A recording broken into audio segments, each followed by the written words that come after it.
Ecuador vota un referendo y una consulta popular en la que busca hacer modificaciones a su constitución nacional. El día de ayer les mostrábamos la opinión de la bancada que está rechazando esta iniciativa y hoy, para equilibrar las cargas como tiene que ser, les vamos a tener como invitado a Paul Granda. Él es el ministro de Transporte de Ecuador, quien nos dará el punto de vista que tiene el gobierno ecuatoriano que está impulsando este referendo. Saludo entonces en la ciudad de Quito al señor ministro Granda. Muy buenas noches, gracias por estar con nosotros en France 24. Y quiero comenzar por preguntarle, ministro, ¿por qué es necesario que Ecuador tenga esta consulta y esta reforma a la Constitución? Muchas gracias. Un abrazo para todos desde Quito, desde Ecuador.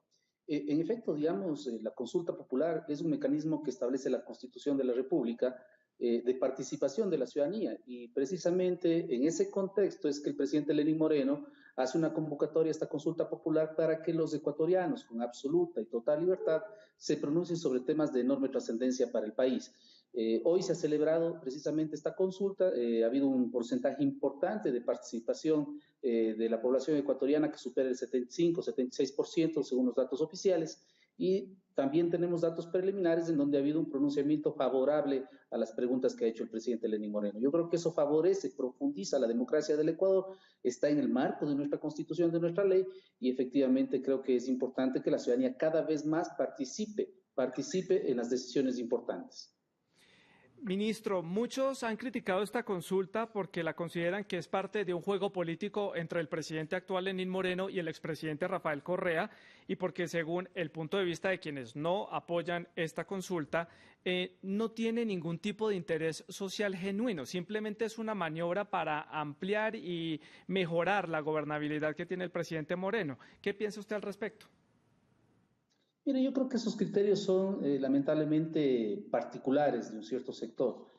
Por ejemplo, tratar temas sobre la corrupción, que es un fenómeno no solamente en el Ecuador, sino en América Latina y en el mundo, creo que son temas que se deben tratar desde la perspectiva también ciudadana. Es decir, no solamente con el hecho de que se sancione, por ejemplo, las personas que han incurrido con la muerte civil en actos de corrupción, sino que también se sancione a quienes corrompen a esos funcionarios públicos que han incurrido en esos delitos. Pero yo diría incluso va más allá, es establecer qué tipo de sociedad queremos en el Ecuador, una sociedad libre de corrupción, una sociedad donde los principios, los valores sean los que primen, y yo creo que el pronunciamiento popular ha sido mayoritario. Y no solo sobre eso, sobre la protección de derechos de los derechos de los niños, niñas y adolescentes, sobre el tema de la generación de empleo a través de una dinamización del sector de la construcción, sobre el tema, por ejemplo, desde el punto de vista ambiental, la protección de ciertas zonas que están en este rato sujetas a una explotación minera o incluso la reducción de la área de explotación del Parque Nacional Yasuní, que es una explotación petrolera. Entonces yo creo que son temas de enorme trascendencia. En efecto, también constituye un espaldarazo al gobierno nacional, al presidente Lenín Moreno, y yo creo que de alguna manera es ese mandato del pueblo al gobierno y la proyección de los próximos años de este gobierno nacional. Usted habla de que estas reformas van a ayudar a cimentar las bases de la sociedad ecuatoriana que ustedes están buscando, pero el presidente Lenín Moreno era parte también del gobierno del presidente Rafael Correa y ahora está marcando cierta distancia. ¿No están compartiendo entonces esos mismos valores o esa misma concepción de la sociedad ecuatoriana entre un gobierno y el otro y de este gobierno actual del que usted hace parte? Digamos, hay principios y logros que sin duda alguna son inclaudicables y son positivos para el Ecuador, y eso lo hemos reconocido como gobierno nacional. Sin embargo, nosotros no podemos estar de acuerdo, por ejemplo, en no luchar contra la corrupción. No podemos estar de acuerdo en que no se establezca la protección de niños, niñas y adolescentes en relación a los delitos sexuales en contra de ellos. Es decir, hay dos posiciones lamentablemente en este punto, dos posiciones que han marcado un antes y un después. Hay un expresidente que defiende incluso ya con su desafiliación una posición política distinta, y nosotros defendemos una posición que creemos que además está cimentado y fundamentado en el diálogo. Es decir, el Ecuador lamentablemente vivió una época de polarización en donde existían dos puntos de vista distintos, en donde existía una confrontación permanente. Nosotros creemos, incluso desde una perspectiva de izquierda, progresista, de que es necesario generar consensos, acuerdos, es decir, hay grandes objetivos nacionales que nos exigen ser sobre todo responsables a la hora de encontrar las respuestas a las grandes necesidades sociales. Lamentablemente, eso ha hecho que tomemos dos caminos distintos y además creemos que es necesario avanzar en un proceso de estas características, incluso siendo autocríticos. Si uno no es autocrítico, ¿de qué sociedad estamos hablando? Nada es perfecto, pero nosotros creemos que en función de esa posibilidad de ser autocríticos podemos generar un gobierno que se acerque más a la gente, que genere participación y que genere los resultados que todos esperan. Antes de entrar a profundizar en los temas que toca este referendo y esta consulta popular en Ecuador, quiero preguntarle, ¿ustedes temen que Rafael Correa se presente a unas nuevas elecciones en el año 2021 y vuelva a llegar al Palacio de Carondelet? Mire, yo creo que este asunto, sobre todo en la pregunta que usted hace referencia, que es la pregunta 2, es un asunto conceptual. Nosotros creemos que la alternabilidad es la base fundamental de la democracia.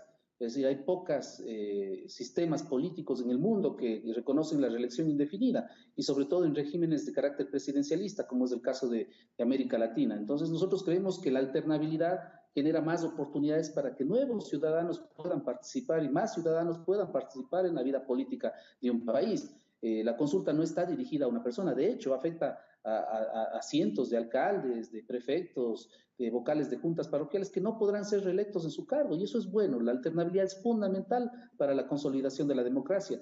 Digamos, no queremos que nadie se perennice en el ejercicio del poder. Yo creo que eso es pensar efectivamente incluso un proceso de renovación constante que va a favorecer al Ecuador, y yo creo que es fundamental para nuestras democracias la alternabilidad. Ministro Granda, de ser aprobado este referendo, usted ya ha dicho que ha habido una alta participación por parte de los ciudadanos, estamos a la espera de los resultados. ¿Cuál es el paso que tiene ahorita esto de acuerdo a las leyes ecuatorianas?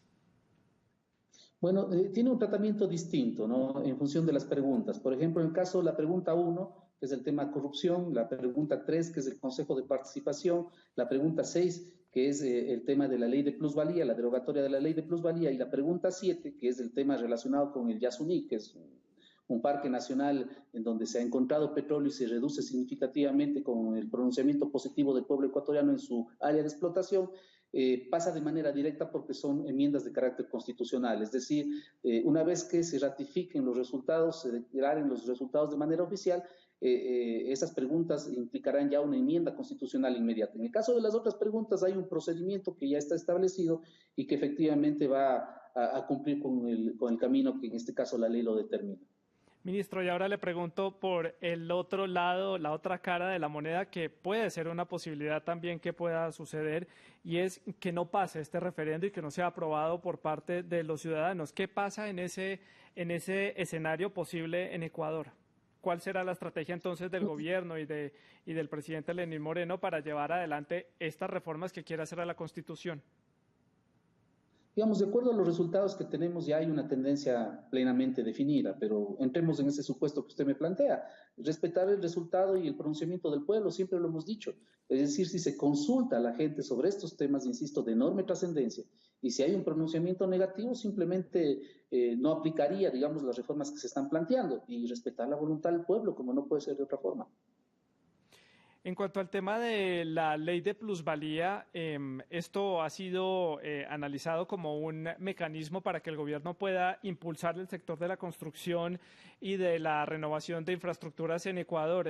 ¿Tan mal está la economía ecuatoriana en este momento con los bajos precios del petróleo a nivel internacional? Miren, estos últimos 3 trimestres hemos cerrado con una tasa de crecimiento interesante en la economía ecuatoriana. Se ha reducido incluso el índice del riesgo país, los créditos a los cuales ha accedido el Ecuador en función de la confianza que ha generado este gobierno, de la paz que ha generado este gobierno, incluso las tasas de interés se han reducido de manera significativa.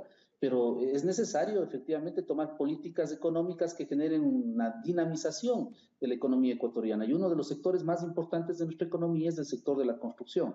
Nosotros creemos que con la derogatoria de la ley de plusvalía, que lamentablemente fue aprobada y generó un mensaje y unas expectativas negativas, yo creo que con la derogatoria de esa norma y la generación de una nueva normativa que sea mucho más eficaz y sobre todo fomente la construcción, vamos a generar fuentes de empleo. Por eso es que es una de las preguntas importantes de esta consulta. También es muy importante la pregunta número 4 que tiene que ver con la protección a la niñez y es la prescripción, eliminar la prescripción de los delitos sexuales contra menores de edad. Es un tema sumamente importante en las sociedades de América Latina donde todavía estos abusos siguen, digamos, quedando impunes por las justicias de los diferentes países.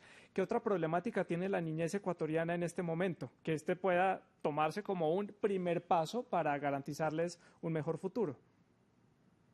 Mire, yo creo que es fundamental en el caso de esta pregunta el tema de la declaratoria de imprescriptibilidad de los delitos en contra de niños, niñas y adolescentes, que normalmente cuando son sujetos de este tipo de delitos sexuales, por miedo, por temor, no denuncian este tipo de atropellos, este tipo de delitos. Entonces, yo creo que el pronunciamiento del pueblo ecuatoriano positivamente, garantizando esos derechos, es altamente positivo. Y el gobierno nacional está empeñado, este gobierno está empeñado en el marco del concepto que se ha denominado el plan Toda una Vida, de garantizar el acceso universal de niños, niñas y adolescentes a la educación. Entonces, estamos bastante bien encaminados en esa línea. Este es un gobierno de corte progresista, este es un gobierno de corte social que efectivamente privilegia la garantización de los derechos, no solo de educación, sino de salud y obviamente de los derechos fundamentales de niños, niñas y adolescentes. Ministro Granda, quiero retomar rápidamente el tema económico. ¿Qué otros aspectos puede tener Ecuador en cuenta para la diversificación de su economía de cara al futuro que le espera? 30 segundos. Bueno, fomentar esencialmente el tema de las exportaciones. Nosotros tenemos productos que son profundamente competitivos a nivel internacional. Se está trabajando en esa línea, generando incentivos para la generación precisamente de exportaciones en mayores cantidades, y también el tema de la atracción de la inversión extranjera directa a través de mecanismos de alianzas público-privadas y de invitar a la inversión para que confíe en el país, que Sí, ha generado paz, que ha generado un contexto adecuado para generar más inversiones, ¿no? Ministro Paul Granda, ministro de Transporte de Ecuador, gracias por haber estado con nosotros en France 24. Siga con nuestra programación.